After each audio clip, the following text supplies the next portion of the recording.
friends get together so they can try things. You're invited to this podcast so that you can try things. Now we will stop singing so that we can all now try this. Hello and welcome to Now Try This, the podcast where two best friends get together every week to try new things. I'm Marcus. And I'm Nick. Marcus, can you give me the opening in a new? I feel like you're resting on your laurels. I feel like you do the podcast opening so well that I'm over it. Give me another way. Give me something new. Okay. I don't know. We're doing an anime. Do it like an anime. Give me an anime Welcome opening. to Now Try This, the most dramatic podcast this side of the Tokyo River. There's so many ways you can go. You guys, I'm Nick. That's Marcus. Welcome to our podcast. Every week we give each other something to try, and this week was my challenge. If you want to join the community, join it at patreon.com/nowtrythiscast, because every month we do a fan challenge like we did last time when we did Hunt for the Wilder People. It was a great time. We saw a great film, and it was suggested to us by you, the listeners. There's a poll up right now, so if you're watching live, you can head on over there and vote. And if you're listening to it on Monday, it's too late. But it's not too late for next month, where you can join the Patreon and influence the podcast. Marcus, how does the Patreon work? There are two tiers. At the $5 tier, you can submit a challenge every month. And then at the $1 tier, you can vote on the challenges submitted by patrons. Guys, right now it is very, very close race between the newest movie, The Green Knight, ReZero, and Infinity Train. And honestly, it's a nail biter, and you wish you were a part of that race. Hell yeah. Also, more suggestions, more people. Okay. Yeah. We got two people sent in the same suggestions. This is the first time it's ever happened. Very excited. That happen? It happened. Yeah. 2 Green Knight suggestions. People really want us to see that movie. I feel like, does that mean all those votes are doubled? I feel bad. Like, but guys, you can also get at us everywhere at Now Try This Cast. We respond on all platforms. Please come and join the community. And guys, if you can't subscribe on Twitch, if you can't give us money on Patreon, if you can't do any of that stuff, if you can't watch us live, no worries. At least you can do for giving you this great content is going to iTunes and leaving us a 5-star review, just like that shit's free, guys. It's free. You don't have to do anything. Just leave us a 5-star review and write something nice so we can read it live on air. Get a free shout out from us. I think this says Decodist, but it's D@C0 !DE $T. And they said, new fave, stumbled upon this because it's Ted Lasso. You guys should review season 2. I think I'm going to try some of the other stuff too. Guy, if you want us to do season 2, you got to go onto that Patreon, suggest it, and it's got to win in the poll. We also got a new review from Pickle Rose, said, my new commute favorite. All right, I've got a new favorite podcast, 6 stars. Hell yes. Then we also got one from One Salami, and said, wowza, what a great show. Love it. And then we also got a review. Guys, you guys are fucking killing it. We got it. Nick, before you say this person's name, you fucked up every single one of these names so far. Okay? And our fans deserve better. So I want you to give this your best pronunciation, your best reading. This is going to be the best review that we've gotten. I really wish you had asked me to do this with another name, because this name is K2982.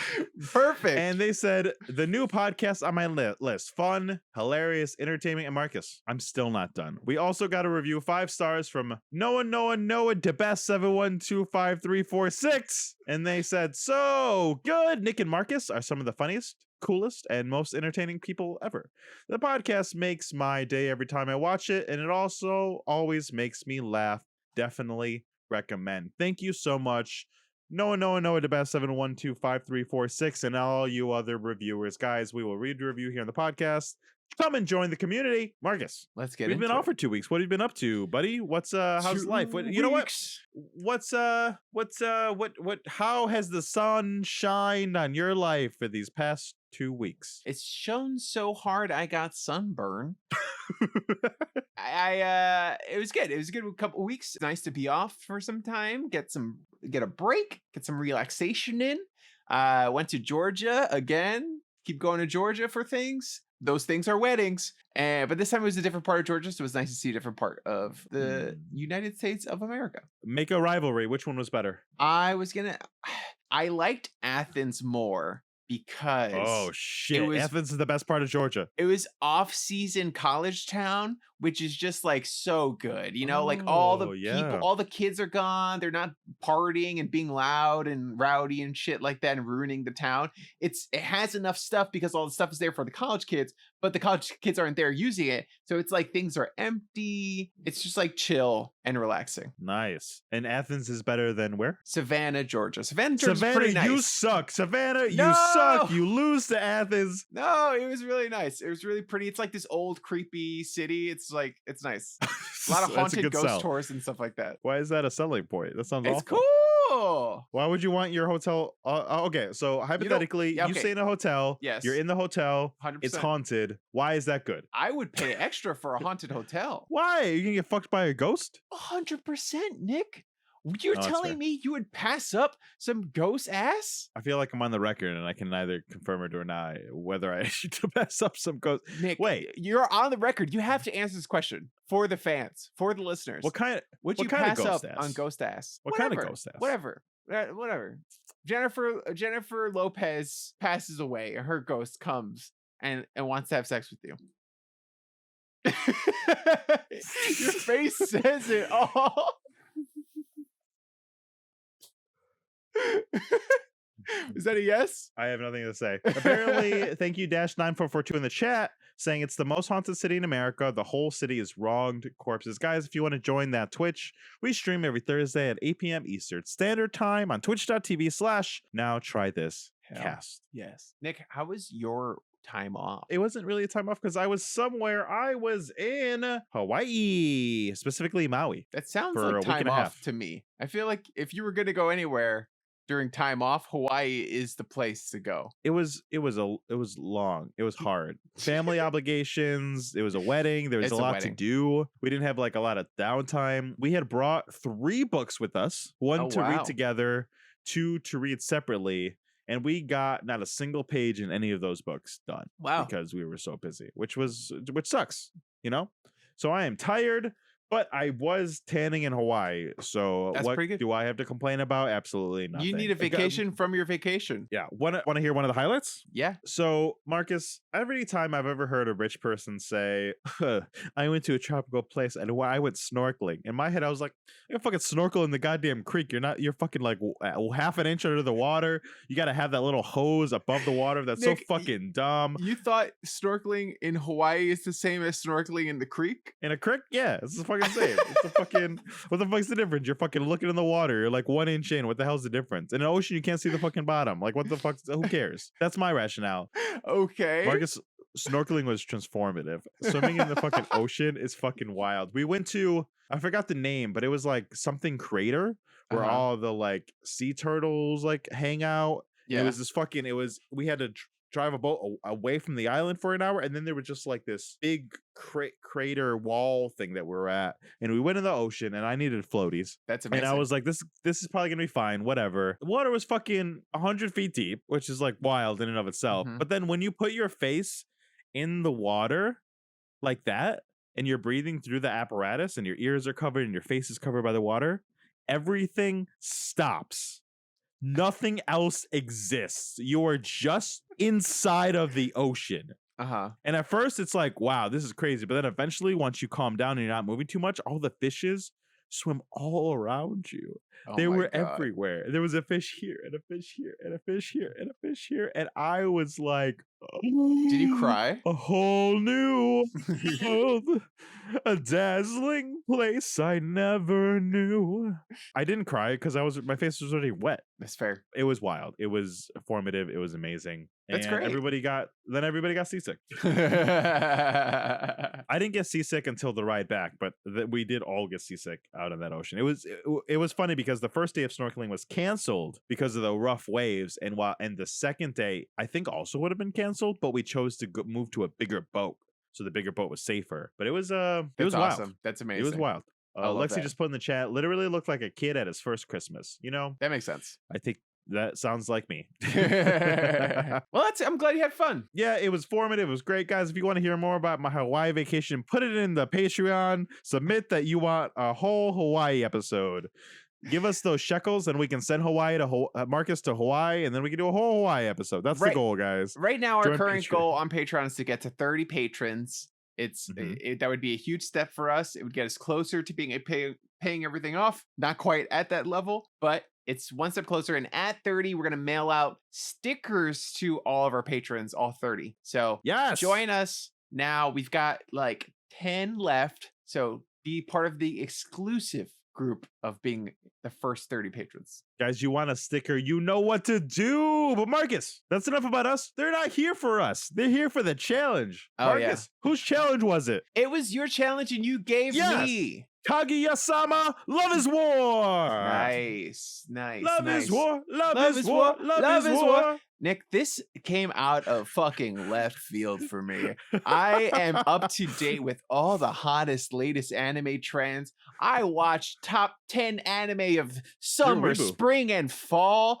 I am a weeb through and through. I've got fucking Berserk posters in every shot of this podcast. I've got a Guts tattoo on my arm. And yet I had never heard of Love is War. I'm going to call Love is War because I don't want to say Kaguya-Sama every time. So Love is War. Kaguya-Sama. Come on. Kaguya-Sama Love is War is a huge anime. I don't know how it missed your radar. It has sold 15 million copies as of April 2021. And in 2020, it won the 65th Shogakukan Manga Award. So it is awarded. It is highly rated. How does this come across your table? Like, what were you doing? Were you just surfing through Funimation? Did a YouTuber recommend it? Like, how did you find this? And what made you watch it? Marcus, I love anime, but I will be the first to admit there are too many animes.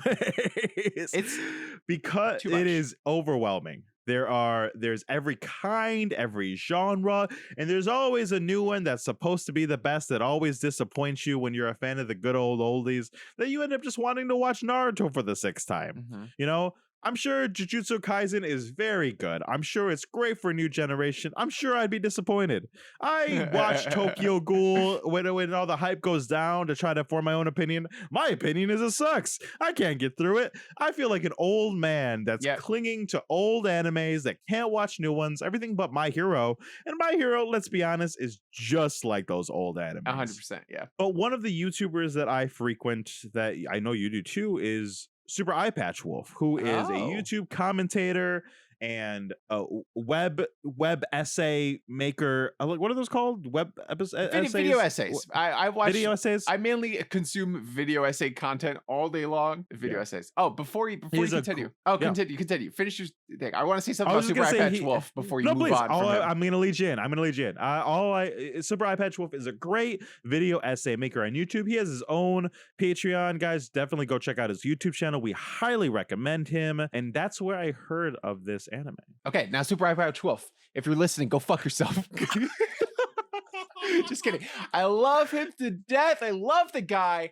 I emailed him asking him to be on the podcast. Still no response. So he's scared of a challenge or he's too famous for us. But Patchy, you are causing a rift in our friendship right now. Patchy, get at us, tweet at us, please let us know.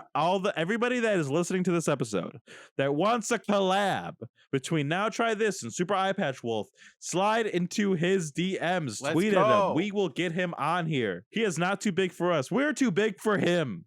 That's just not true. That is just a fat lie. Perceptions of reality is distorted when you are passionate. Fair enough. But he mentioned this when he was doing some shonen roundup or something in passing in another episode. Like he didn't do a full episode on it. It was like just a small part of it. He was talking about the manga. And then years went by because the dub hadn't come out yet. So I was like, okay, whatever. And then I got busy with stuff, and then I just happened to be working out, and I needed something to watch, and I hadn't used my Funimation account in a little while. I was like, oh, let me check out that Love is War, and I devoured this show. Really? Because listen, I would say my favorite animes are definitely shonens. I definitely love Naruto, DBZ. I also love Full Metal. I love Bleach. But one of my favorites ever is Love Hina. And I used to love watching Tenchi Muyo growing up. Ooh, Tenchi Muyo! I love the romance aspect of the show. And even when I'm watching like Naruto, I'm sitting there fucking all about Naruto and Hinata getting together. Mm-hmm. I'm all about fucking Ichigo and Orihime's chemistry in the show. But you never get devoted to it in those big things because it's just not time. It's not what the show's about, right? Like when Edward and Winry are like flirting the whole time and like fighting, and then obviously they're gonna get married someday, but you never get the chance to see it. That's disappointing. Yeah. But then, that's 942 just mentioned it too. I was so mad when Ed and Winry didn't kiss at the end of Full Metal Alchemist. I agree, but that's a good point because I feel like shonens often kind of skimp out on the romance, right? Because it's like the shonen genre is literally like young boys. It's for young boys, and I think it's evolved, and like everyone can obviously enjoy it. But they have this old like kind of mentality about it, where it is like these little boys don't want to see people kissing, you know. But I'm a young boy. I'm a young boy. I love romance. I want to see kisses. I'm a young boy. I love romance. Give it to me in my anime. And then here's the thing about this show. This show takes the tropes and the things that I love about shonen. The thing I love about shonen is everything is at a 10. Everything is important. You flash back to those moments of when your parents died because it's life-defining. When Deku and Todoroki are fighting their battle, and he's like, "It's your quirk, you use it," and it's like so fucking epic. I love that shit. And here we have a romance rom-com anime that uses those same tropes of shonen. 100%. When that first episode happened and all those crazy big moments were happening and never stopped, I was like, fuck yeah. And Lexi was like, watch this by yourself. Wait, hold up. She didn't like it? Your girlfriend didn't like it? She didn't like that first episode. So I watched the first season by myself. And then she was like, let me try this again now that you're doing it for the podcast. And by the time I got to 6 or 7, she was like making these faces every moment. And I was like, you don't like this? And she's like, oh, man. What? I'm sorry. I'm sorry, because that's why we started this podcast, right? Like we started this podcast to share the things we love with each other, the things that we want to share with other people, but they don't get it, you know? They don't get us, Marcus. Get us, but I get you. Not God. I'm here for you. You get me? You get me. All right, so Marcus, you've never heard of this. You don't know what it was. Get me through sitting down, watching it only with my tagline of the Death Note for romance. You told me last episode that it was the Death Note for romance, and I was like, what the fuck are you talking about? Right? Like we have this concept, this subgenre of shonen that is like battle of the mind kind of anime. So I was like, okay, it's like that, I'm assuming, but like for romance, they have one that's like Death Note but for wine, like that kind of thing for different things. Super Eye Patch Wolf, I think, mentioned that one in the same episode. He mentioned Love is War. Oh, really? It was the same episode? I think so. Okay. I guess the Love is War just didn't leave an impression. No, I remember the wine one. I don't remember this one. But yes, you're probably right. So I was like, okay, cool. I'm down. Let's watch it. And I sit down and I start watching the first episode, and it is the most dramatic shit I've ever watched. It is so intense. Everything is at an 11. Like it is just everything is at peak shonen, peak anime bullshit. Like Yugi about to summon the blue eyes white dragon to fucking fight the dark magician to fucking, and if they lose, they all go to the shadow realm. And it's about everything, like every single little thing that there can be a choice about, there is an entire episode of drama attached to it.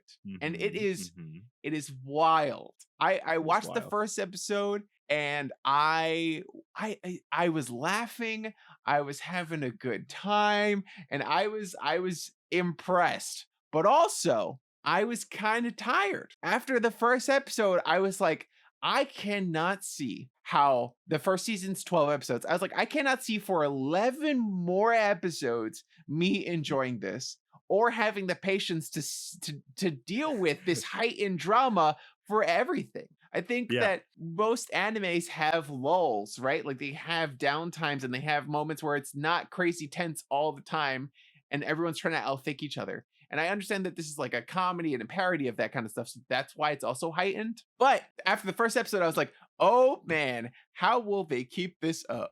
That's so interesting that you say that though, because I think this is one of the first, honestly, I think it might be one of the first animes that I've watched that feels so like an anthology. Like I can see that in every episode are like 3 chapters of a manga, because each chapter is one of those moments. Yes. And if I was reading this every week or every month, hell yeah. Because it's fucking the lull is you put down the comic, right? The lull is you're not there. And it's wild because I was reading about how Akasaka is the name of the artist. Their name? Akasaka?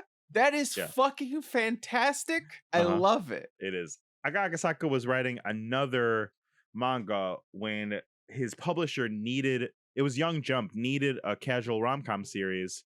So he's like, yeah, sure, I'll do one. And he was thinking of it and he thought of a random one. And he literally said, and I didn't know this till after, also at first, he wanted to do more intellectual battles like Death Note, but the theme changed more to clashing of romantic emotions. So his influence obviously shined through, because I was like, yeah, obviously. And he was even surprised at how it's taken off, because he was like, I don't know, I didn't think it was anything special. I just made a romance copy. It's chronological vignettes. I think I said this to Darren earlier, where it's like it's not quite an anthology series because the episodes do take place like in chronological order, you know. But it's not until the last 3 or 4 episodes where they actually start to reference earlier events. But before that, every episode has nothing to do with the other one. It's just a new battle. It's just a new battle. And just for those people who are still listening who hasn't watched it, let's just go through a battle or two from the beginning, the openings, the first episode or two. The first moment of the first episode is called I want to make you invite me to a movie. Every every fucking episode is I forgot their names. Miyuki and Kaguya. Miyuki? That's the woman, right? That's the guy. Miyuki, Kaguya. Okay, Kaguya. So Kaguya, every episode she is trying to get Miyuki to want her, or to like to invite her, to text her, to do anything, to make the first move. And because they can't make the first move, Marcus. Because if they make the first move, that gives all the power to their opponents. Yes.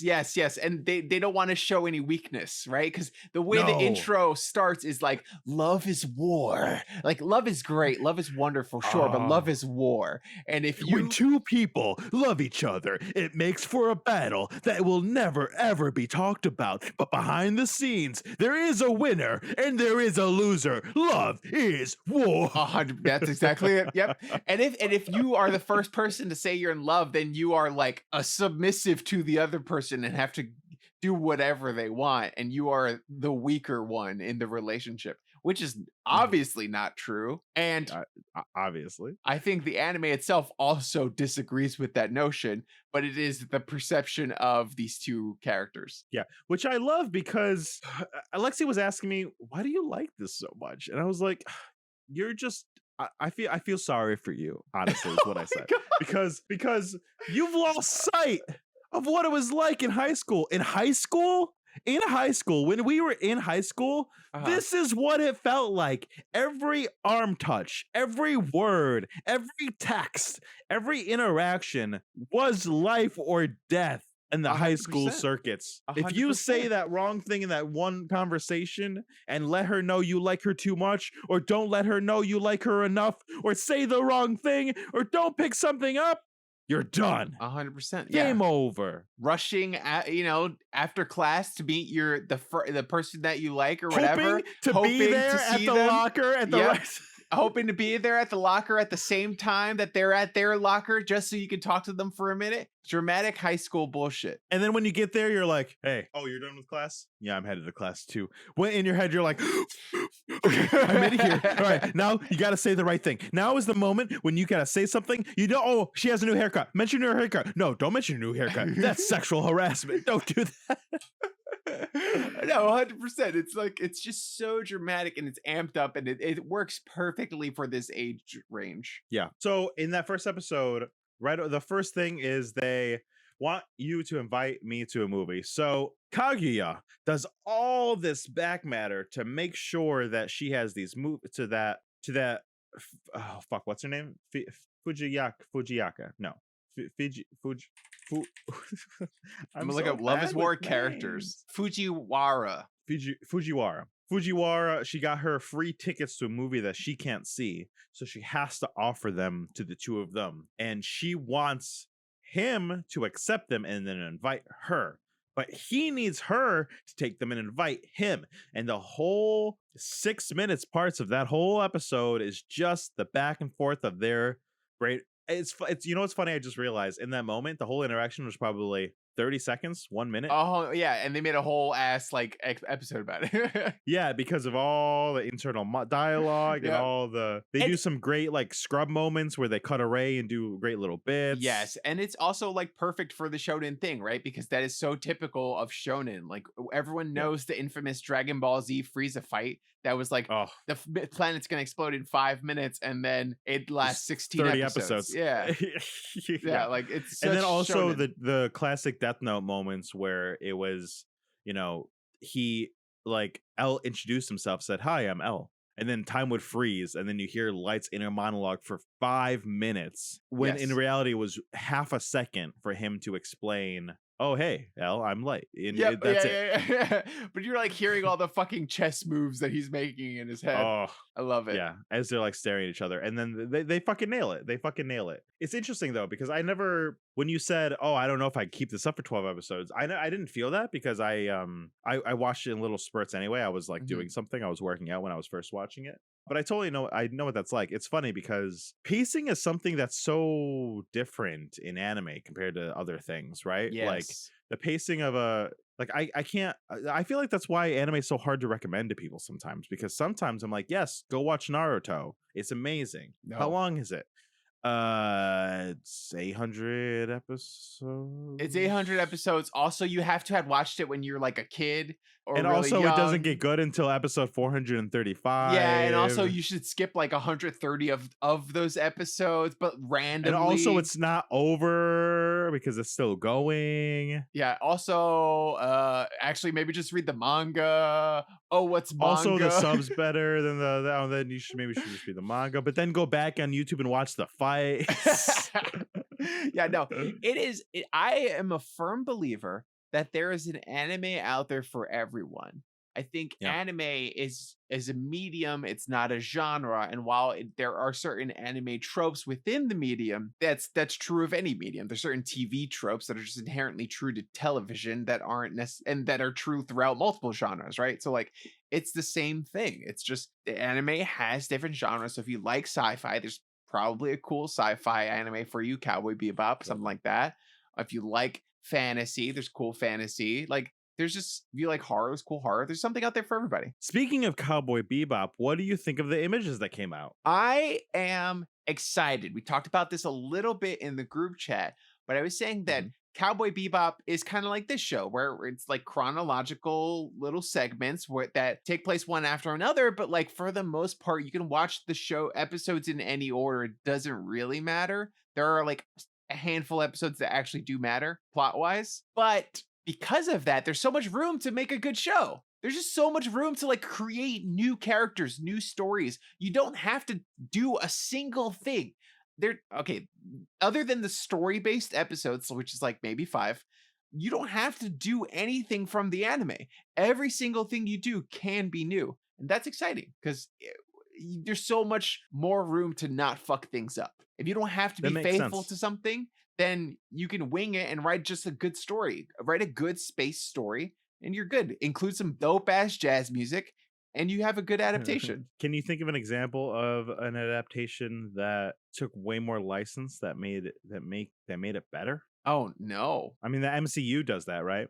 Like the MCU Oh, takes the yeah, yeah. characters Sorry, I was and thinking then about like anime. no, I'm sure there's anime too that does that. Anime is one of those funny things that's pretty faithful to manga, except Full Metal Alchemist, right? Like that, like very famously, that one started off very Yes. loyal, and then within like 20 episodes, was like we're just gonna completely do this other thing. Anime, So much so that they came out with another anime that's more Yes. based on the manga. Anime has to change if it catches up to the manga. That's where you get fillers. That's where you get like bullshit changes that people hate. Or sometimes there's some really revered ones, like the Bleach filler that has to do with the Zanpakutos becoming sentient and trying to fight them. Like some people love that arc, and that one's Yeah. made up. That one's not canon. That's fair. I skipped that one. Yeah.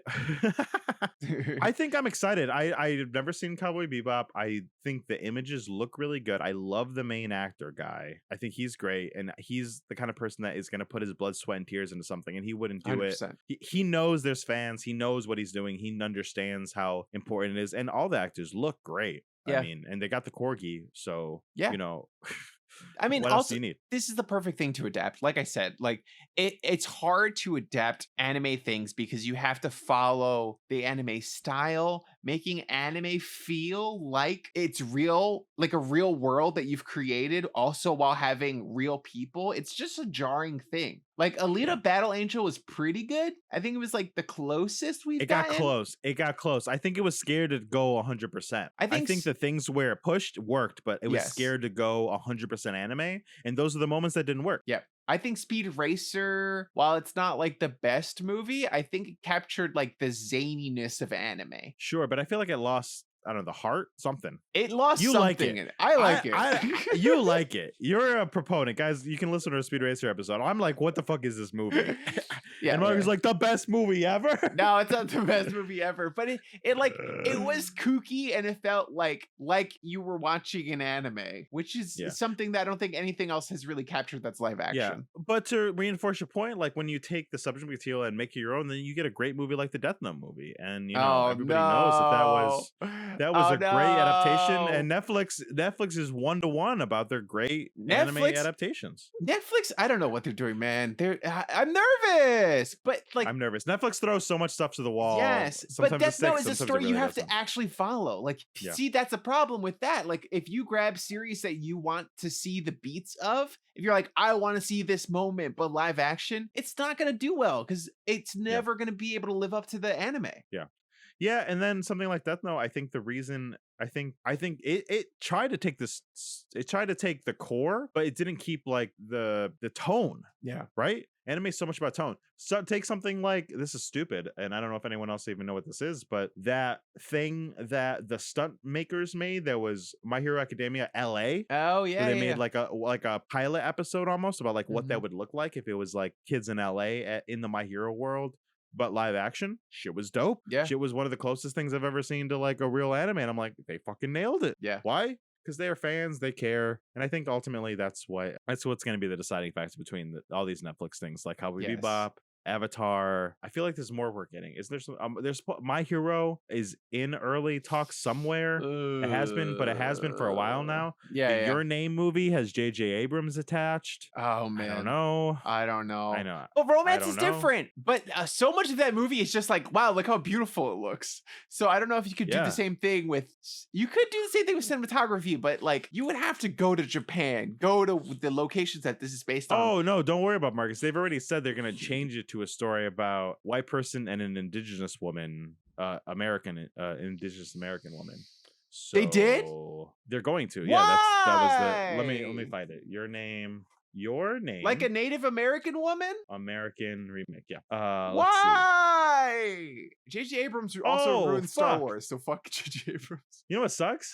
What? The Minari director was attached to it for a second. God damn it! And then they changed it to J.J. Abrams. Well, no, J.J. Abrams is producing it. Oh, okay, that's fine. We'll receive an American spin in a Chicago-based story. No! What? Chicago's not as beautiful as the locations they had in Japan? Let's see. It's reimagining that it takes place in the U.S. Deadline reported that the American version will follow a Native American girl living in an unnamed rural area and a boy living in Chicago. However, no one involved in the movie has claimed Native American heritage, and depending on the subject matter, could become another aspect of cultural appropriation. Wow, so fun. Previously, so fun. the film was supposed to be held by Mark Webb. However, Lee Isaac Chung from Minari has been attached, and now they are gone as well. That means it's going to be bad. Anytime a bunch of directors leave an anime adaptation, it's going to be bad. Oh, and the Minari director was supposed to rework it with Emily V. Gordon, co-writer of The Big Sick, but now they're not involved anymore. But honestly, maybe if you go through enough directors, it's going to be good. Because, I mean, how many times has the Flash movie changed directors? And obviously that's going to be a great movie. That's going to be a fantastic movie. I can't wait for that. The Flash, the one with the guy from the movies that no one cares about anymore. Yeah. Got it.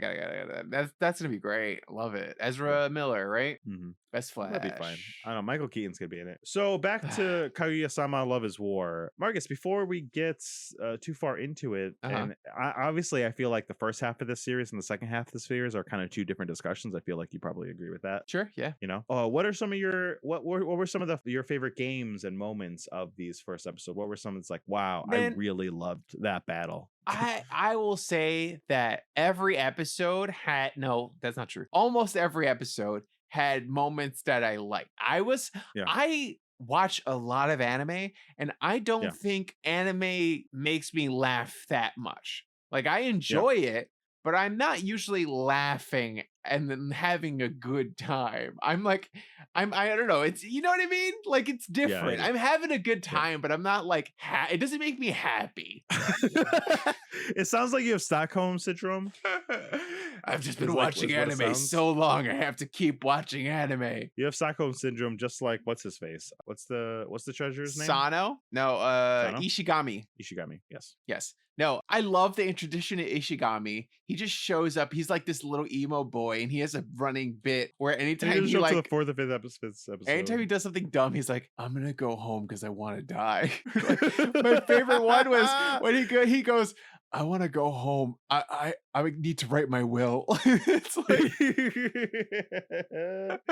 love that character. He's a great foil. He's so good. I love how Fujiwara is constantly messing up all the schemes. Like, she is just this chaos element in all of their plans. I love her. Fujiwara is what makes the show so not like, because if it was just Kaguya and Masuki, it would become stale. It'd be like, okay guys, because it would just be back, nothing would happen. Right? It would just be a stalemate because they're equals. It would just be a stalemate. But Fujiwara always shows up, does the thing, changes it, adds the chaos element. I would say eats the food, does the thing. It is a little formulaic in that it is, like you said, they each have an idea, they want something to happen, then they form a stalemate, and then some chaos element is introduced, and then they change things. Yeah. I think one of my favorite aspects of the show is what you're saying. That formula, you're right, it is repeated. But the thing that makes it not stale for me is because we're keeping score. The narrator is literally letting us know who wins each battle. Yes. You know? And it's like, you get invested because it's like, Kaguya, come on, you can do it. You got this one. And then when they fail, you're like, they lost. Or like, yes, they won. Or it's a tie. You know? You get invested in these formulas because it's like you're keeping score all the way up into the end. I will say this, at the end of the first episode, I was like, man, I don't know how this is going to continue. At the end of the second episode, I had the same feeling. And I was like, I had a good time, but how is this going to continue? And almost every episode I really liked. And I was like, fuck, they keep surprising me. I keep getting invested. Whatever dumb premise the episode has where it's like, oh no, she's sick. Who's going to bring her homework and soup or whatever? And like, oh no, we want to go to the movies, but like, how are we gonna trick the other person to asking us the movies? Or mountain or ocean, or hey, it's raining and I want to like walk with her under the umbrella. And I also love the dramatic explanation from the narrator of like everything and like why it is dramatic and why it is a big deal. Talk about that narrator. Talk about the narrator. Narrator is doing so much work on this show.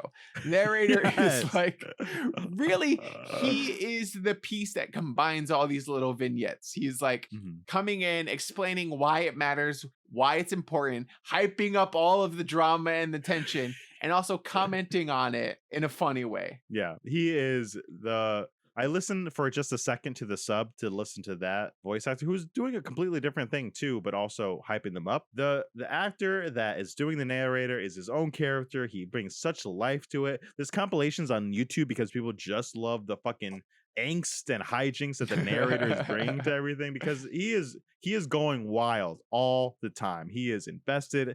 He is throwing shade at them. He is being our omnipotent overseer, but he's also like hanging out with us, telling jokes the whole time. It's great. It's like a sports announcer. Yes, yes, 100%. Yes. It's like a sportscaster. It is. They are so integral to making it not as boring as it actually is. Because nothing happens for most of this show. Yeah, and that it's is also an argument anybody could say. Yes, it's a pacing thing, right? Like we'll talk about Death Note. I've never watched Death Note because it's too slow. I've read You never watched Death Note? I've read Death Note. I've never watched it because it's too slow. I like reading. I like you said, I like being able to put it down when I'm done and then come back to it. And that's the break I'm getting. I like reading at my own pace.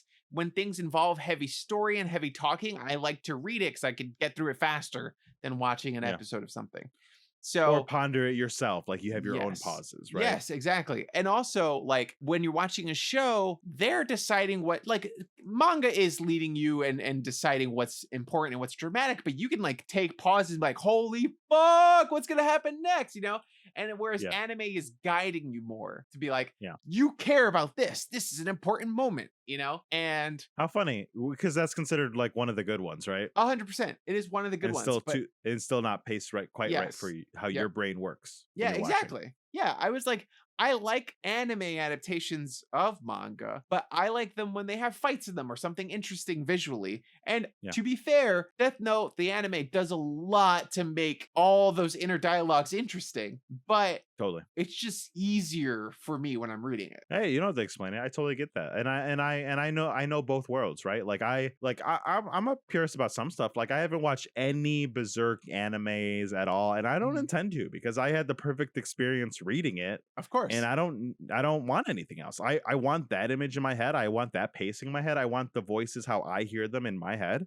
But then again, you know, Naruto, I watched it and then I read it and then I watched it, you know, and it's they both play sacrosanct for different reasons in my head, you know. And honestly, now that we're away from this one, I probably am going to at some point try to find this to also read, because I feel like it would be really good, because like you said, you can tell that the writing is there. The writing is what's good, right? And, these characters are really fleshed out. Action is interesting to read too, because like you're reading it, and some creators spend so much time on the line work and really making it interesting and beautiful. But then it's translated to anime, and sometimes you can lose things, or sometimes in like Naruto's case, it can add more to it, right? So like I think those are the good things that you're like, I want to see the anime adaptation of this. Like I read Chainsaw Man and I liked it a lot. I thought it was great. But I'm excited for the anime adaptation because I want to see those fights. I want to see those big moments. I want to see how the animation studios handle it. So that's exciting. But I could see myself maybe reading this instead of watching it. Yeah, I think it's funny that you mentioned that, because I think Naruto's artist and writer, I forget his name, is amazing, and he does really good in fights. But I also want to watch them. But something like Tairi Kubo's, who does Bleach, I think he maybe in my head fighting with the Berserk guy is the best action. Like his fucking artwork is fucking killer. Kubo's art is fucking slick. Almost to a fault. Like his story suffers because his art's so good. Like sometimes he only focuses on art, and it's like, dude, what's the story? 100%. I think the Bleach creator is like one of the best mangaka out there. Like he draws so beautifully, and I feel like there are definitely arcs where he lost it a bit, but I don't think that was his fault. I think it was like stress and everything. But well, he was sick at the end and he got canceled. It was a whole thing at the end. You know, people really complained about like the empty backgrounds. They say he hates backgrounds. Yeah. But really, if you are a apologist like I am, I would say he's just really into negative space. Wow. I love you like that? I love how you spin it. It's perfect. Yeah. That was great. But here we are in Kaguya-Sama, and before we get to too much, I do want to mention that it's interesting because I was reading the wiki on the show and how the guy didn't think Akasaka didn't think that this was going to really take off, and how he purposely made everybody really bare bones at the beginning. They're all archetypes. They're all tropes. Like, Kaguya, Masuki, Fujiwara, who they all are right off because you've seen them a million times. Honestly, they're nothing special at the beginning. They're totally not. They're total archetypes. But then through all these battles, he's actually doing this really cool thing where they really are growing. They really are like learning and changing this very subtly, very slowly. And it's like that first battle is way different than the fifth battle. It's way different than the 10th battle. There's actually like things happening and changing as they go. Like her walls and his walls are coming down slow, but they're coming down super slow, but they're coming down. I would say that you can tell that even within the anime episodes, like in episode 12, it's like you can tell that he is giving these characters weight. He cares about them. He cares about what's happening. He's connecting the stories and the plot lines a little bit more. He's giving like there's higher stakes than whatever dumb high stakes they decide to make up in the moment. Like he's actually giving like, oh no, she's gonna leave for the summer, so you have to like there's a time limit on trying to make this work and stuff like that, which is really good. How do you think you would have you like, I don't know, I know your high school experience sort of, but like did you ever have to feel like love was a battlefield for you? Did you ever like think up these like crazy was a battlefield for me? My brain works in the way that this anime works. Like when I read Battle of the Mind stuff, I'm like, someone gets it. Someone understands how my brain works. At all times, I'm just fucking playing chess in my head of being like, okay, if I do this thing, then this thing's gonna happen. If I say this thing, then this thing is gonna happen. If I do this thing, then that's gonna happen. If I do this, then that could lead to this, and that's gonna lead to that. And like all the time, my brain is doing those things, and it just, I mean, like some people may say it's just anxiety. Fuck you. But it's just how it is. And so yeah, in high school, definitely had that thought. I was a lonely kid in high school in terms of the ladies, and I was like, if I say this thing to this person, then maybe they'll be interested in me. Or if I start to like this thing, or if I listen to this music, or if I try to like watch this show or get in this thing or hang out with this person, like then they'll notice me. Well, let's see if all that practice can help you survive Kaguya-Sama's Battlefield to Love. Marcus, roll the clip. I hate you so much. Now try this trivia. Now try this trivia. Now trivia. Now trivia. Now trivia this. And we are back. Marcus, I have 10 questions here to see if you could survive the battlefield of Kaguya-Sama. I'm going to give you a scenario, and then I'm going to give you multiple choice. And you're going to pick whichever you would, not the right one, what you would choose. Okay. So like a BuzzFeed quiz kind of thing. So exactly like a BuzzFeed quiz. Okay, I mean, which they did in the episode. Yep.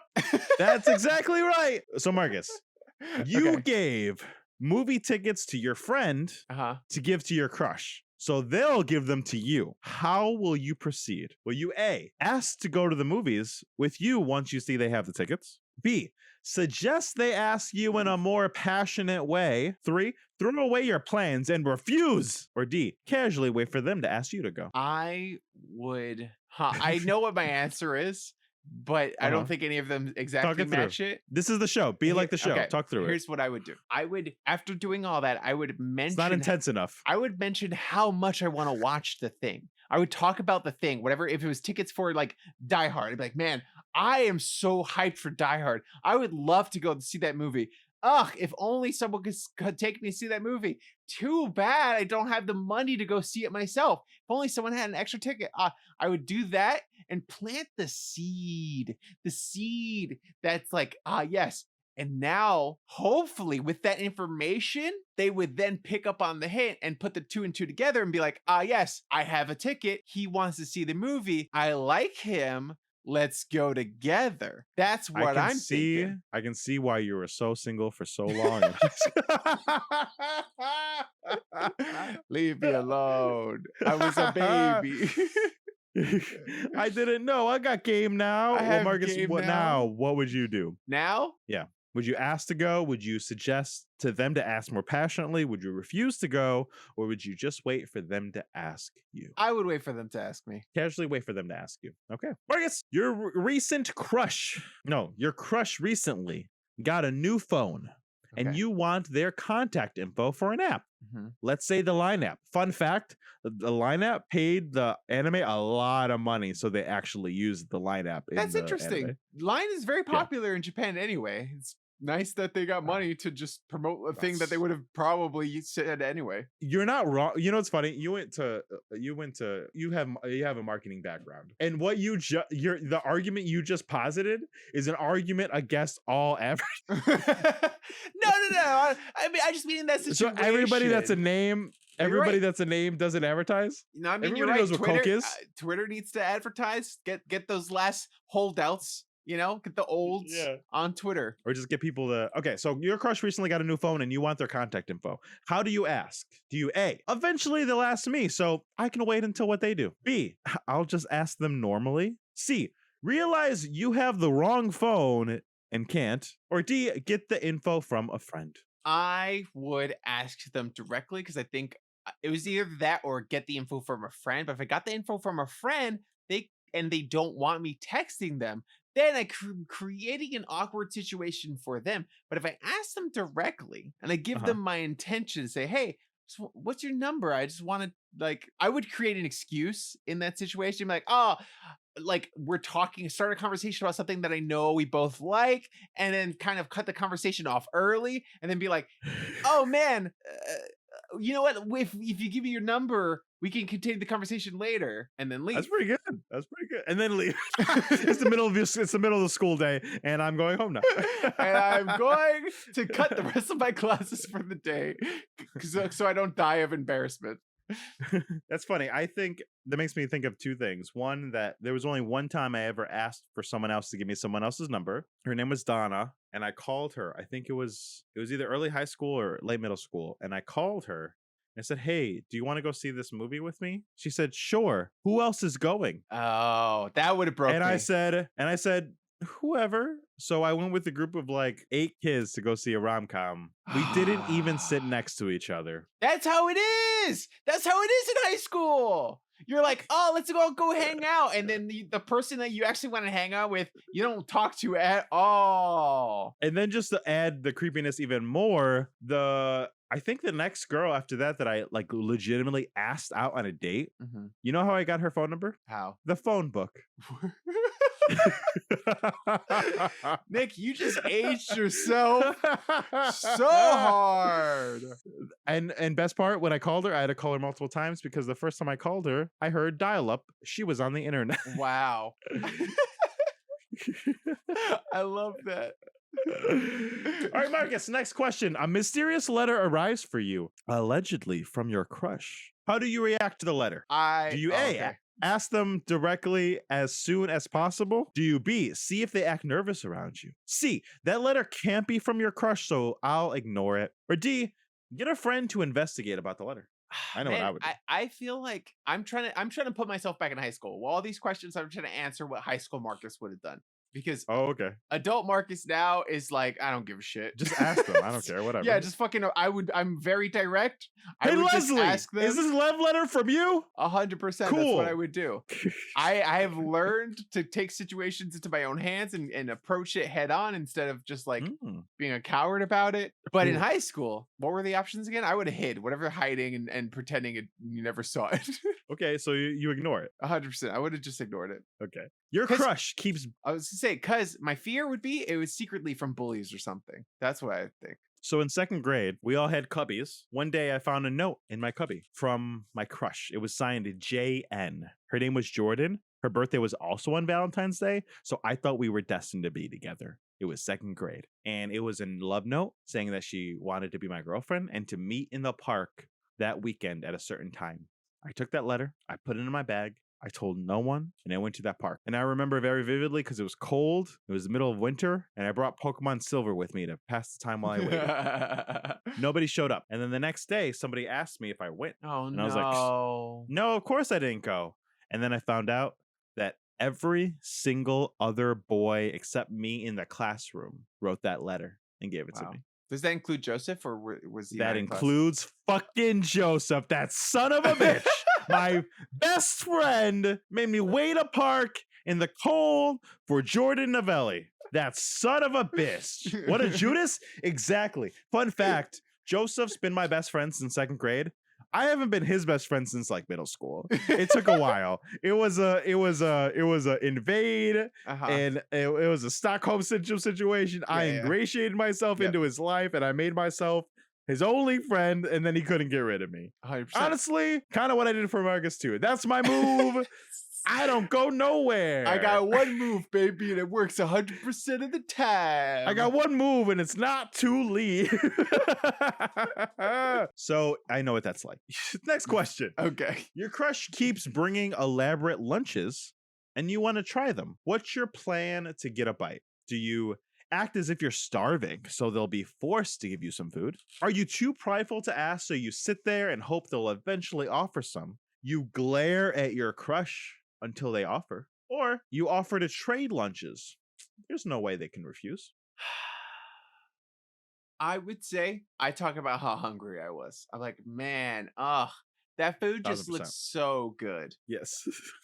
It just looks wow. so good. It just looks so delicious. I am How did you salivating. make that? Oh, really? I've Oh never. my God, really? Whoa. Oh, What what? spices I've never did had. you use? I don't. You cooked it yourself. I can't. Wow. I wonder what it tastes like. I've never had blah blah blah blah blah. Can I try some? Yes. A. Which honestly is easy for me because I've never tried almost anything. Okay, next question. Where is the best place to go for a summer trip, Marcus? Is it A, so go to the beach? Summer is all about the beach. Is it B, what if we just stay close to home instead? What about C, let's go to another city and see the sights? Or is it D, go into the mountains, which means camping? I am not a beach person at all. Darren loves the beach, and I don't hate the beach. I am just not the beach person. I don't understand the Get it. appeal of it. It doesn't make sense to me. You can't do anything at the beach. Like, you should be able to do something.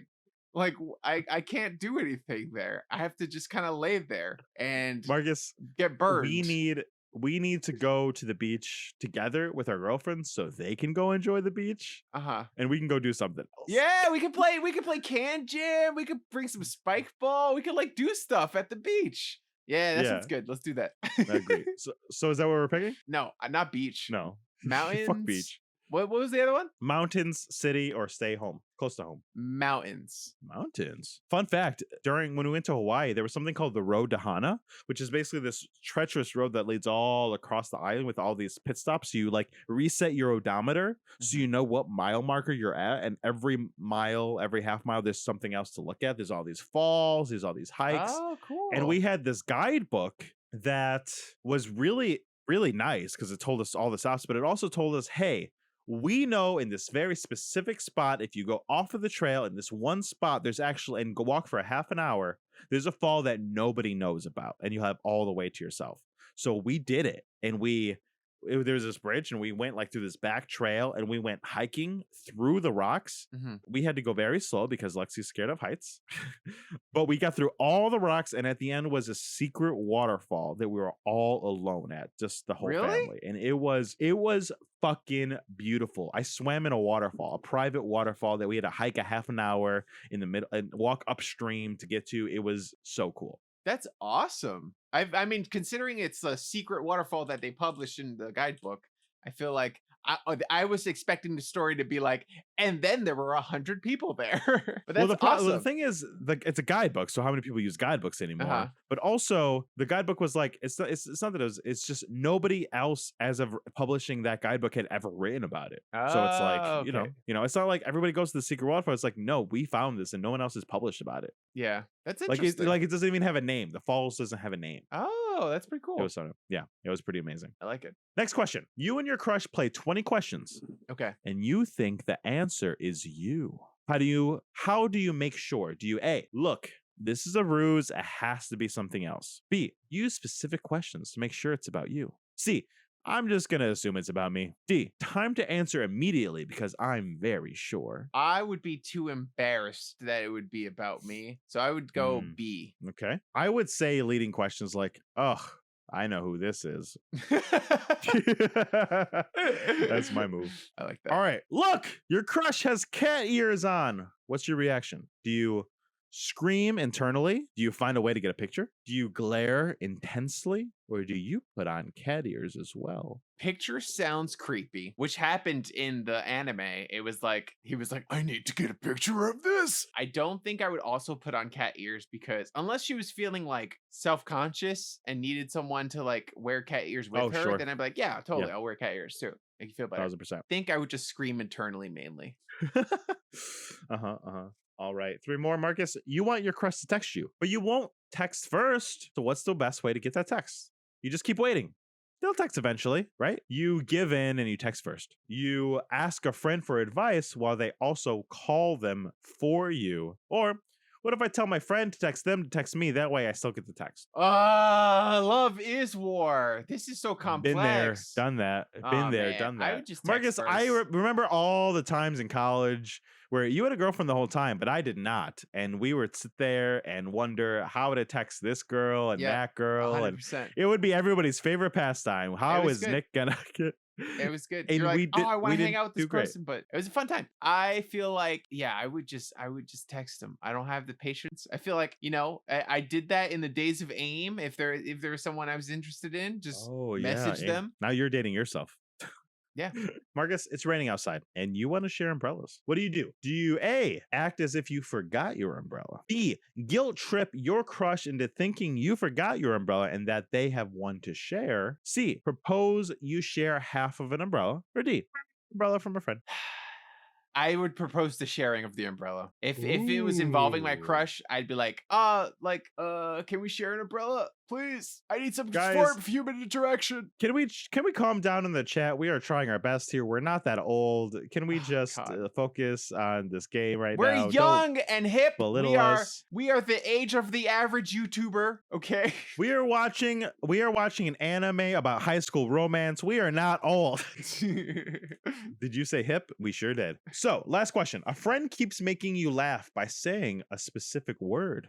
How do you not allow your crush to also say the word? You immediately run out of the room. You do your best not to laugh at anything. You interrupt and make sure your crush never says the word, or you cover your ears to try and not hear if they say it. What was C? Interrupt and make sure your crush never says the word. That one. Because, I mean, the word was wiener, and that was a great segment on the episode. I loved it. It was, she laughed every time she heard wiener stupid. Because she was so immature and so inexperienced. And her crush was like, gonna say the word wiener, and she didn't want to laugh at it and be embarrassed. My favorite thing was when Fujiwara was like, oh, what's that one type of dog? And he like said the other kind. He just like, he couldn't get it. It was very funny. What's another name for a hot dog? Frankfurter.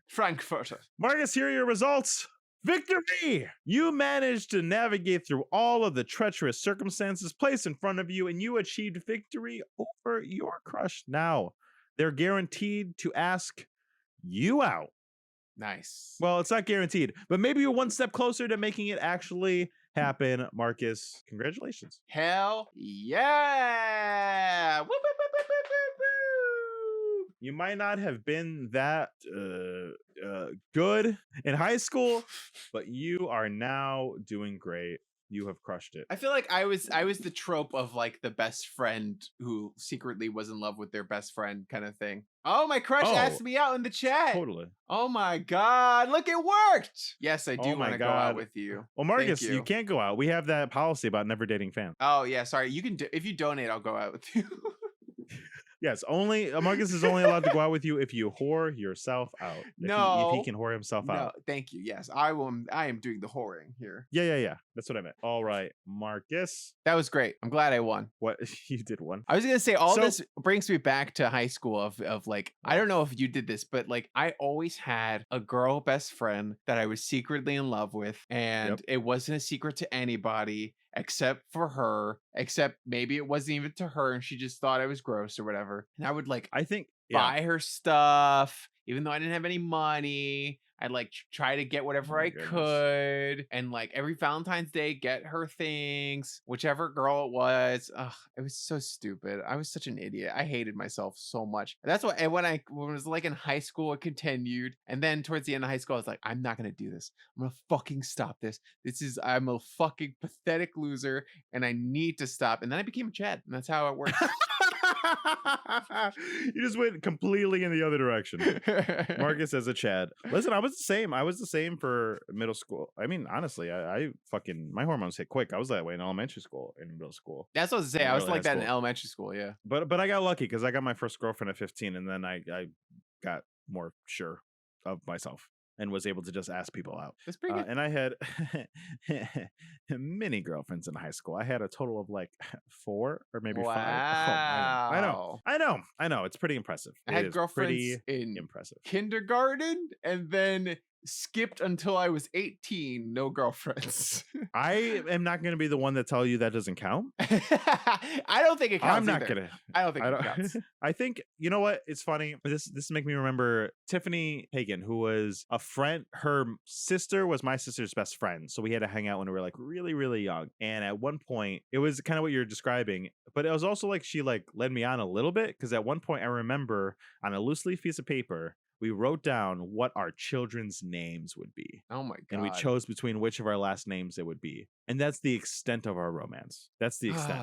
That's, you know what? That's all of it. That was all the whole romance. You know what this anime is missing? At least if it wants to be related to me, the best friend who dates everyone and that you say you have a crush on. You tell him in confidence that you have a crush on them, and then he goes and dates them for like a week or two, whatever. Damn. That's what it's missing. I hated that. That hurts so much. Oh man, Marcus, that does suck. I had a friend that dated all my exes. Oh no. Actually, I mean that didn't happen once. We know this is a running gag between us and our friends. My friends get with my exes, which honestly, if you look at it one way, not me. Very flattering. For everyone listening, not me. I didn't do that. I am excluded in this survey. Mm-hmm. It's happened like 5 or 6 times. It's not like an exclusive thing, and it's not an exclusive person. It's like it's like all my friends but Marcus and Joseph. But here's the thing. Maybe I've been looking at it wrong this whole time. Maybe I should look at it like, wow, I am getting with some fine honeys if everyone wants Nick, what I've put down. I'm not going to take that away from you.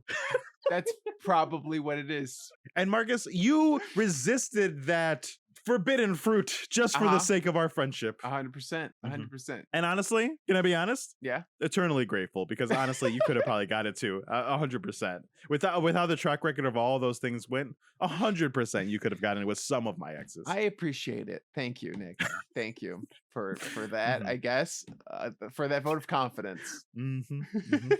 Thank you. Thank you for being that guy. So, oh my God. There's all these freaking, and during the game, we also mentioned a whole bunch more, all these games and things. One of my favorites is the mountain and ocean thing. They both perfectly argue their mountain and ocean.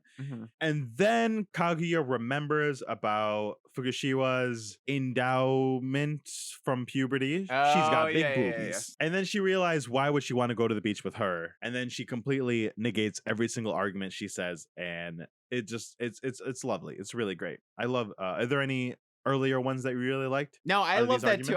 I love the chaos element that Fujiwara brings. Like, this show would not be the same without her. And then you introduce Ishigami, the emo boy, and he adds like an interesting element. He's like a little bit of an incel, and it's kind of but in a charming kind of way. It's, you know, in a funny way that never feels too gross. He doesn't hate women. Yeah, I don't think he hates women. I think he just is a stupid young boy, you know? Yeah, 1000%. It works so well. And they introduce a chaos element, and I like seeing that. I want to see what season 2 has to bring, though. Like, there was one episode 11 I didn't like. That was the only episode I didn't like because nothing really happened. It was just a lot of like slow nothing. That episode had a part 2, and that's where all the stuff happened. So I understand if maybe the first one. It didn't even feel like setup, but it was just telling us that nothing was happening. It was like Miyuka does nothing all summer long, blah blah blah blah blah. The episode with the ramen guy. I don't know if I like the somebody just mentioned in the chat. I don't know if I like the ramen segment. I don't know if I love it or hate it. I don't know. What was it? I thought it was dumb, and then I liked it at the end of it. And I was like, that's fine. But the episode overall, it was just like, why is this here? It feels off. It has nothing to do with her developing romance. I want to see, for season 2, I want to see Miyuki and Kaguya have some kind of romantic interaction that is touching or confessing that they like each other. Maybe they go on a date. Like, I want to see some level of progress and see how the sort of like war that they're in their own minds plays out during that interaction. I think that's the next step for me. And I want to see Fujiwara have a romance. I want to see his sister maybe have a romance. I want to see Ishigami have a romance. Not necessarily together, but like I want to see more people get involved. I don't disagree with you, but I feel like you've never watched an anime and you're not going to get a single one of those things. I'm hopeful. But just to backtrack a little bit, because I think one of my favorite my whole sequences, and honestly, it's right before Lexi gave up on the show, so it's a shame. But when Kaguya gets sick, that whole interaction between her trying to wait for him to give him a ride when that tsunami came. Mm-hmm. And that was the first moment where it like hit me that like, wow, Kaguya's changing. She is like, she's not mad. She's sad. Yeah. That her plan didn't work. At the beginning, she's mad. She's mad every time. But then halfway through the show, it starts changing to like sadness and it not working. Because she's like, likes everything about Miyuki. Yes. And then that causes her to get sick, which also causes a great interaction because after that, they play that really fun game to see who's going to bring her homework. But it ends up being Miyuki. And that whole interaction, when one of them is overthinking and not the other one, really lets Miyuki have like a vulnerability that he hadn't had up until then. Like it really showed like he like is a caring person and really cares for her. And like the way they ended up like in bed was just so cute. And then and then that feeling she had after that of, wow, I'm pissed he was in my bed, but I'm also pissed he didn't touch me. Yeah, that was it's weird. So like, it was no, weird. I think it's real. Like, I get it. Like, you never like, I've been there where I'm just like, man, you pissed me off, but also like you pissed me off. Like you just pissed me off both ways. I don't know if I've ever been there, but I get what you're saying. I understand that. Like the inaction pissed her off, and also the fact that you did the thing pissed her off. But this series can go on so much longer. There's so much good stuff that's been set up in the first season that like if he continues to care about it could be good, right? Like you have the fact that he's poor and the school is about like the best and the most successful people. He comes from a poor family. He's trying really hard. Like we relate to that. That's a relatable thing. And then that fact that she's rich. Like maybe they actually start to date, parents get involved, and they don't want her dating a poor person or whatever, you know, like there's so many things they could do. They graduation, colleges, maybe they fall in love by the time they have to pick colleges, and they have to go through the hardship of picking whether or not they want to stay together and go to the same college, or if they want to like separate, do long distance, stuff like that. Like I want to see all of that. You just want to see life. Is what you're describing. That's the best part of creating interesting characters, right? Like when you create interesting characters, when you create an interesting world, they feel fully fleshed out, and all you want to do is see them live in this world. Yeah. I think all those sequences, all the things you just described in the template of this show, this heightenedness, I think you're right. I think it would really, really captivate. It would really, really sell. And honestly, as the things you're talking about, it's like, I'm already like, I can relate to that. I make less money than my girlfriend. So I do the love is war inner dialogue every time something comes up of like whether or not I'm paying for dinner, we're splitting it. You know what I'm saying? And I'm like, I would love to see that in a show. It would make me feel great knowing that I'm not the only one out there that thinks about things like that. Yeah. But somehow it's like super relatable, right? Like, yes, we're not these people, but there are, when you find characters that are specific, when they have their own emotions, you can find ways to relate to them. And throughout the show, especially here at by the end, you know, you're sitting there like really rooting for them and really like finding ways to relate to them. I love it. Yeah. And then of course you said episode 11 isn't your favorite, it leads into episode 12, which is, I think, great, which is the whole fireworks scene, because it really gets Kaguya to that breaking point. Summer's going by, they haven't seen each other. She's literally just admitting to herself, I like him. I want to see the president. And she's not like, I don't want to win. I don't want to date him. Yeah. I just want to see him. I just want to see my friends. Her assistant, her maid is like, you keep waiting for him to take action. And if you care about him, you need to just go. And it leads to them both trying to meet each other at the same time, missing each other. Then it turns out she has to leave to hang out up like in her estate in another city. And so she wants to go see the fireworks. So she escapes to go see the fireworks. He comes to her house. He sees that it's like a double. It's not her. It's this whole thing just to try to go see fireworks together. And I was heartbroken because I was like, fuck, they didn't do it. They didn't do it. And then when Miyuki shows up in that like heroic moment to grab Kaguya, I was like, he did it. He grabs her. The fireworks are over. He's like, there's still fireworks in the Shinjuku or whatever. And he gets like, let's go. Chiba. And they drive to get to the fireworks in time, and they do, and it's amazing. It's great, and it's a great fucking romance moment because right there in her monologue, she's like, "We got to the fireworks, but I didn't see them because all I could do was stare at the president. I couldn't even hear the fireworks over my beating heart." I'm so mad they didn't kiss. I get it. I know it's anime, whatever, but they need to kiss. Like anime, they kiss. We're adults now. Just because we're adults doesn't mean that the people they're writing it for aren't adults. But people kiss. It's a thing. It's okay. Marcus, I have good news and bad news for you. The good news is the show is so popular that there is a season 3 coming. The bad news is the fact that there's a season 3 coming probably means they haven't kissed. But okay, that's true. Also, just the kissing thing, right? Chainsaw Man is Shonen Jump, right? Yeah. This is a Shonen Jump. Chainsaw Man. Something else. Sure. But Chainsaw Man is Shonen Jump. Shonen Jump is the most quintessential, like, 4 boys. We're not going to have them kiss. We're not going to have them whatever, right? Yeah. There's kissing in Chainsaw Man. So we can do it. It's a new age of manga and anime. We can kiss now. Well, when I click the Wikipedia for Weekly Young Jump, which is what this premieres in, the picture that it shows is of a bear wearing a top hat. So I don't know if that's what they're about, man. I want to Google if they kiss. So badly. Many of the feature series are known to contain heavy violence and a fair amount of sexual content. Many of what? The mangas in Weekly Young Jump. Nice. Let's go. Oh, Gantz E is in this. Oh shit, that has titties. So yes, they can kiss. And Gantz, regular Gantz too. Okay, there's so many titties in Gantz, so I'm hopeful. There are a lot of titties in Gantz. Tokyo Ghoul is in. I don't know if that has titties. What's the titty rating on? It has a lot of violence. Wait, hold on. I was about to look at it. What the fuck? There's no titty rating. How do I? You want me to Google it? Like, what the fuck you want me to do? Oh my god! Oh wait, hold on. Are there titties in Tokyo Ghoul? We need to know. I was gonna Google it. What the titty rating is? Oh, I love it. Is there nudity in Tokyo Ghoul? There's a few, but not much. There's like 2 shower scenes where it's just one panel actually, and Kaneka is depicted as naked in some of his dreams. Itori pulls up her skirt.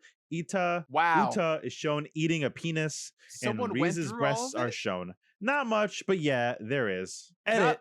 And the parts where Kaneki farts certain people in a lab and Matsuri goes gay. I recall with so many things about that. Not much, but here are the 5 specific cases of titties. I love that. Oh my god, that's so much. Well, the answer came out immediately. Let's make a website. Let's make a website. If we get sponsored by Squarespace, our website is going to be titty ratings of animes. Like, what is the quality of the titties? Like the jiggliness, like how many you get to see, how big. What would you give variety? Love is War season 1? I'm gonna give it a 1 titty rating because like there was that beach episode where you got to see a little bit of like cleavage and stuff, and that was it. The titty. I actually like that about the Love is War because I watch so many comedy fucking anime, and it's all about let's like put women down and show like look at them as objects, and it just like it makes me like so the titty jiggles are like the joke. Yes, that's the joke. Yes, they have tits. That's the joke. Most anime like that I can't watch in public, right? So like, but this I was able to watch on the bus. It was fantastic. I didn't feel uncomfortable. I didn't feel like someone's gonna think I'm a weird pervert. It was great. It made me happy. You were watching a show about high school romance. So the fact that you had no shame about it at all might say more about you than society. Whatever. People watch Riverdale and bullshit. We did it on the You're podcast. right. So Riverdale's fucking way more sexual than this is. I think that's And the Marcus, that's the first season of Kaguya-Sama Love is War. Except the only thing I didn't mention is Kaguya. Her name comes from the story about that moon goddess who gets summoned back to the moon and leaves her love behind. Oh no. The one that the Netflix moon movie is based on. Yeah. So Akasaka already mentioned, she's like, I don't know if I'm gonna have them end up together and be a happy ending, or if I'm gonna do it more like the Fable. I don't know. We'll see. Oh no. So Why? Marcus, prepare thyself. Akasaka is ready to mess with your heartstrings. I hate it. Please don't. The Tale of the Bamboo Cutter is the name of that fable. Tale of the Bamboo Cutter? Okay, cool. Think you have some questions for me, baby boy? Marcus, did you like Kaguya-Sama Love is War? I did. I liked it a lot. Nice. Marcus, are you going to continue to watch Kaguya-Sama Love is War? There's a next season. There's a season after that. There's a manga. I am definitely going to continue to watch it. Season 2 is out? Yeah. Season 3 is coming out? Soonish, yeah. Okay, cool. I am excited. I think I'm going to add this to the rotation. I'm watching another anime about horse girls running, and I like it. What does that mean? It's just girls that own horses, or they have horse faces? They are horses. They're just horses. The girls or they're anime. Yeah, they have like cute horse tails and cute horse girl ears, and they race. What's the name of this anime? Urumasume. Love Derby or something like that. Love Derby. Pretty anime. Derby, not Love Derby. Pretty Derby. What is it? Pretty Derby. Uma Musume Pretty Derby. Yeah, Uma Musume. Oh wow, Pretty Derby. Marcus, they're not horse girls at all. They're girls and they have ears. They're horse girls. They're horses. I mean, the story of the anime is that all the horses that exist, like all the race horses that die, their spirits go in this world and become horse girls. Even the boy horses, or all racing horses girls? I think even boy horses just become horse girls. Yep. So this is the afterlife for horses. They have to keep racing. That's really sad. Fair enough. I started watching it because I watched a video essay on it, and that it like almost made me cry. And so I was like, I want to watch this because I want to cry. So I'm excited. Well, as I'm looking at the images, it's big enough that there's body pillows of the main character. So yes, that's what I want. And Marcus, last but not least, would you recommend Kaguya-Sama Love is War? I would 100% recommend it. I feel like I would recommend it to people who are used to anime, and I don't know if I would recommend it to people who aren't used to anime, but people who like romance kind of tropes and bullshit, like I think they'd like this. Yeah, anybody that watches Riverdale could fucking watch this. Yeah, 100%. Totally. Agreed. Marcus, that's the show. Thank you so much for watching my new favorite anime. Hell yeah. I appreciate it. I really enjoy it, and I'm glad you also really enjoy it. Now, normally we would transition over to what my challenge would be, but next week is the Patreon fan challenge again. And while we don't know the results right now, it is between Infinity Train, ReZero, another anime, and Green Knight. So I'm excited either way. And if you are listening and you've made it this far in the episode, go and join the Patreon. Leave us 5 stars on iTunes, or follow us on social medias. Let's do it. Follow us everywhere at Now Try This Cast. Join the Patreon, patreon.com/Now Try This Cast, twitch.tv/Now Try This Cast to watch us live, 8 p.m. Eastern Standard Time every Thursday at 8 p.m. Eastern Standard Time. I became a loop. And guys, leave us 5-star reviews on iTunes. Thank you so much for listening and or watching. Hell yes. Thank you guys. Now go out there and try some things. Good night. Buenas noches. Good night. Buenas tardes. All the Bye-bye. buenos. Get together so they can try things. How about it? It's podcast so that you can try things. Now we will stop singing so that we can all now try this. Of the great way episode 3 ended. Iconic. How did episode 3 end? You didn't watch the ending of episode 3? Did you skip the ending of every single episode? I think I skipped the ending of most of them until I realized there was endings. What happened in the end of episode 3? Instead of the end credits, there was a different song. Oh, I did not see that at all. Watch it. You're going to pull it up. You're going to watch it right now. I'll cut it when I edit it. and we can watch if you can't put it on the screen, go for it. It's totally worth it. I want to get a live reaction of just put Fujiwara dance, and it'll be it. Fujiwara dance. Fujiwara. Fuji. That's the first one. Chica dance? Yeah. It's a minute Should and be a minute 35. seconds? Sure. Yeah. Okay, she's on the. Oh, wow. This is cute. This was the ending of episode 3. Oh, man, I missed it. What was episode 3 about? I don't know. Nothing. More Love is War. It's cute. The animation is smooth. It's nice. And the dance is great. This is not sexual at all, actually. No, but it's cute. The way you mentioned it, I thought it was going to be sexual. No, it's cute. I like that. Da. Dash 9442 has a good point. I feel like the animes I've seen will show whole tits before kissing. That's how it feels. Facts. That's 100% facts.